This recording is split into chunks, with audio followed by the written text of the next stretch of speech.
अवधूत चिंतन श्री गुरुदेव दत्त श्री स्वामी समर्थ. तुम्हा सर्वांचे श्री स्वामी समर्थ माऊली या आपल्या यूट्यूब चॅनेलवर मी पुन्हा एकदा मनापासून स्वागत करते. आज आपण अशी एक सेवा बघणार आहोत जी सेवा केल्यामुळे आपल्या सर्व इच्छित मनोकामना लवकरात लवकर पूर्ण होतील. आता बघा, ती सेवा म्हणजेच तारक मंत्राचा संकल्प करायचा. आता तारक मंत्र आपल्या सर्वांनाच माहिती आहे, पण त्या तारक मंत्राची संकल्पपूर्वक सेवा करणे म्हणजे काय तेच आपण या व्हिडिओच्या माध्यमातून बघणार आहोत. या तारक मंत्राची संकल्पपूर्व सेवा केल्यामुळे अशक्यही गोष्टी नक्की शक्य होतील. तर बघा, तारक मंत्राचा संकल्प करणे म्हणजे केवळ स्वामी महाराजांसमोर हात जोडणे नव्हे, तर तुमच्या अंतर्मनाला आणि विश्वातील दैवी शक्तीला दिलेले एक कमिटमेंट आहे. आणि जेव्हा आपण एखाद्या गोष्टीचे कमिटमेंट देतो म्हणजेच आपण वचन देतो आणि ते वचन नक्कीच पूर्ण करतो. संकल्प केल्यामुळे आपण जी सेवा करतो त्या मंत्रांची शक्ती अनेक पटींनी वाढते आणि तुमची इच्छाशक्ती एका बिंदूवर केंद्रित होते. आता हा संकल्प करताना काय पूर्वतयारी करायची ते आपण बघूया. दिवस. आता दिवस तुम्ही गुरुवारी किंवा कोणताही शुभ दिवस निवडू शकता. त्यामध्ये तुम्ही पौर्णिमा किंवा संकष्टी हे दिवस निवडले तरी उत्तम आहेत. आता या संकल्पासाठी वेळ निवडताना तुम्ही ब्रह्ममुहूर्त म्हणजेच पहाटे 4 ते 6 किंवा संध्याकाळी दिवे लागण्याची वेळ निवडू शकता.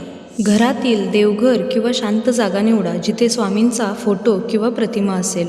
जर तुमच्याकडे मूर्ती असेल तर स्वामींची मूर्ती समोर ठेवा. संकल्प करायला बसताना बसायला आसन घ्या. समोर स्वामींचा फोटो किंवा मूर्ती ठेवा. त्या मूर्तीसमोर दिवा लावा आणि उजव्या हाताच्या तळव्यावर थोडेसे पाणी घ्या. पाणी हे ऊर्जेचे वाहक आहे, म्हणून कोणताही संकल्प करताना पाण्याचे महत्त्व आहे. त्यावर हळद, कुंकू, अक्षता म्हणजेच तांदूळ घ्या. जर तुमच्याकडे फूल असेल तर हातावर एक फूल ठेवा. आता डोळे मिटून स्वामींचे स्मरण करा. स्वामींचे स्मरण करताना श्री स्वामी समर्थ या मंत्राचा कमीत कमी 3 वेळा जप करा. हे झाल्यावर शांतपणे डोळे मिटलेल्या अवस्थेतच पुढे तुम्हाला हे म्हणायचं आहे. मी पुढे तुमचे नाव घ्या. आज या शुभ दिवशी माझ्या म्हणजेच तुमच्या ज्या काही इच्छा आहेत, म्हणजे ज्या कोणत्या गोष्टीसाठी तुम्ही तारक मंत्राचा संकल्प करणार आहात ती गोष्ट तिथे उल्लेख करा.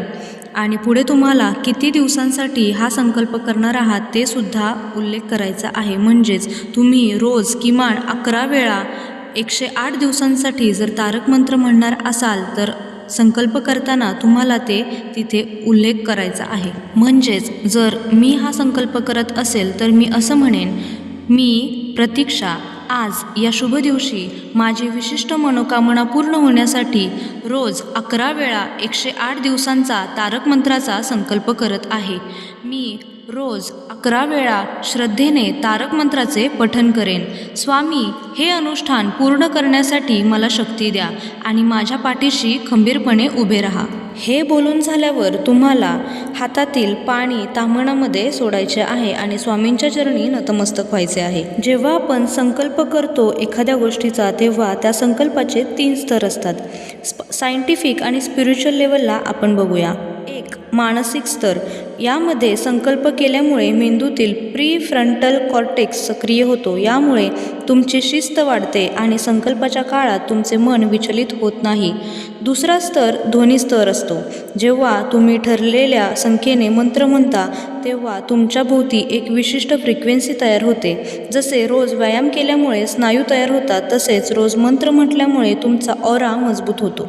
तिसरा स्तर भावनिक स्तर आहे. यामध्ये स्वामींना तुम्ही साक्षी ठेवल्यामुळे तुमच्यात एका प्रकारची निर्भयता येते, जो तारक मंत्राचा मुख्य गाभा आहे. संकल्पाच्या काळात काही गोष्टींचे पालन करणे म्हणजेच मंत्राला सिद्ध करण्यास आपण मदत करतो, ज्यामध्ये रोज एकाच वेळी मंत्र म्हणण्याचा प्रयत्न करा. यामुळे मेंदूला त्या लहरींची सवय होते. दुसरं म्हणजे सात्विकता. आहारात सात्विकता ठेवा आणि मनात कोणाबद्दलही द्वेषभाव किंवा राग आणू नका.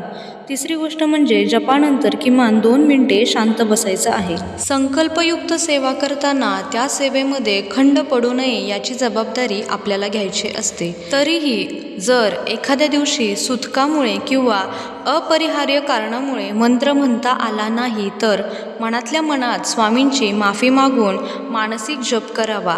स्वामी भावाचे भुकेले आहेत आहेत, कडक नियमांचे नाही, हे कायम लक्षात ठेवावे. व्हिडिओ आवडला असल्यास व्हिडिओला लाईक, शेअर आणि सबस्क्राईब करायला विसरू नका. झालेली सेवा महाराजांच्या चरणी रुजू करते आणि इथेच थांबते. भेटूया पुन्हा एकदा एका नवीन व्हिडिओमध्ये. तोपर्यंत धन्यवाद. श्री स्वामी समर्थ.